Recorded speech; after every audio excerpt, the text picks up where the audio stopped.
কবিতাৰ শিৰোনাম নাগৰিক। কবি হীৰেণ ভট্টাচাৰ্য। নিৰুত্তাপ এই জীৱন, নিৰ্লজ্জ আশাত অন্ধ, ভগ্ন হৃদয় অজ্ঞাত ভয়ত আচ্ছন্ন। তথাপি সময় সানিত তৰোৱালৰ চিকমিকনিত এতিয়াও জ্বলিছে এখন পৃথিৱী, দিশহাৰা হৃদয়ৰ আশ্ৰয়।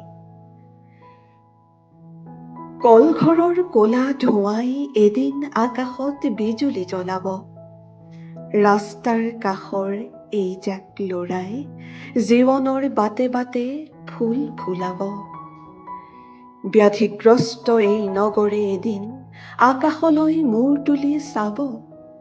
আকাশ ইমান বহল, দকৈ উশাহ লৈ ক'ব, বতাহ ইমান কোমল। পোহৰত এই স্বৰ্ণ স্পৰ্শই উজ্জ্বল কৰিলে মোৰ অন্ধকাৰ হৃদয়, উদ্দাম কৰিলে নিস্তেজ মন। যি মনৰ স্তৰে স্তৰে চেতনাৰ বিদ্যুৎ বিস্ময়।